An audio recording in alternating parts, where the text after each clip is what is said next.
कत्ल की गुत्थी सुलझाने में जुटी दिल्ली पुलिस हर रोज किसी न किसी संदिग्ध को थाने लाती है और पूछताछ के बाद उसे छोड़ देती है।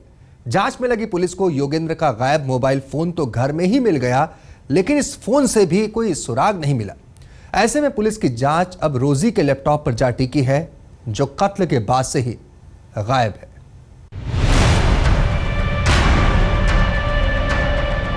आखिर कौन है कातिल?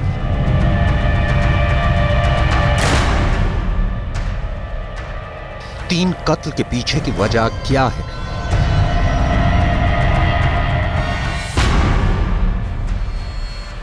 कातिल लैपटॉप और मोबाइल क्यों ले गए?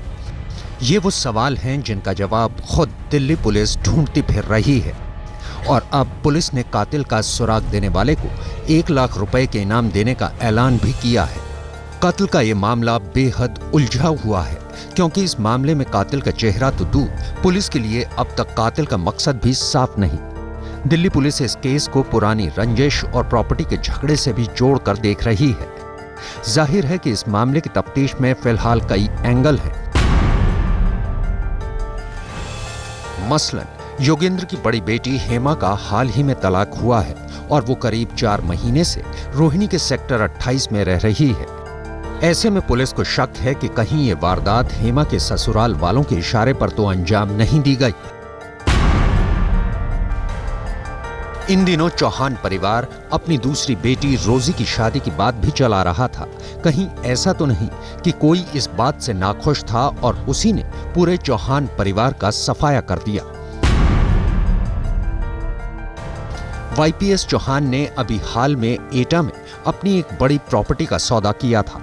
जाहिर है कि इससे उन्हें एक मोटी रकम भी मिली थी। सवाल यह है कि कहीं इस कत्ल के पीछे उसी रकम की लूट का इरादा तो वजह नहीं थी। वाईपीएस चौहान के केमिकल कारोबार में किसी के साथ बिजनेस राइवलरी तो इस वारदात की वजह नहीं है, और चोरी या लूट के इरादे से घर में दाखिल हुए बदमाशों ने कहीं भेद खुलने के डर से तीनों की जान तो नहीं ले ली।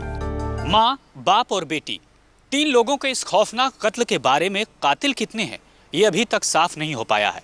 कत्ल क्यों हुआ, ये भी अभी तक पता नहीं चल पाया है। लेकिन मौकाए वारदात की खामोशी ये जरूर इशारा कर रही है कि कत्ल में किसी करीबी का हाथ है। आखिर वो करीबी है कौन? लेकिन इस परिवार को जानने वाले बताते हैं कि रेखा कभी किसी अनजान के लिए घर का दरवाजा नहीं खोलती थी, जबकि कातिल न सिर्फ घर के मेन गेट से दाखिल हुए थे, बल्कि गेट पर कोई जोर जबरदस्ती के निशान भी नहीं थे। यानी घर में एंट्री फ्रेंडली थी। अगर हत्यारे कई थे तो इनमें से कोई ना कोई योगेंद्र का खास जानकार जरूर था, लेकिन वो कौन था, इस सवाल का जवाब फिलहाल किसी के पास नहीं। अगर आपके पास है तो दिल्ली पुलिस को बताकर आप 1 लाख रुपए इनाम पा सकते हैं, क्योंकि पुलिस ने सुराग देने वाले को 1 लाख रुपए देने का ऐलान किया है। 3 कत्ल की तहकीकात में दिल्ली पुलिस ने कई एंगल पर काम किया, कई अपराधियों को हिरासत में लिया गया, लेकिन नतीजा 0 था।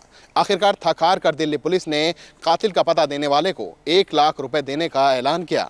हमारी आपसे गुजारिश है, अगर कत्ल से जुड़ा कोई भी सुराग आपके पास हो तो दिल्ली पुलिस की मदद जरूर करें।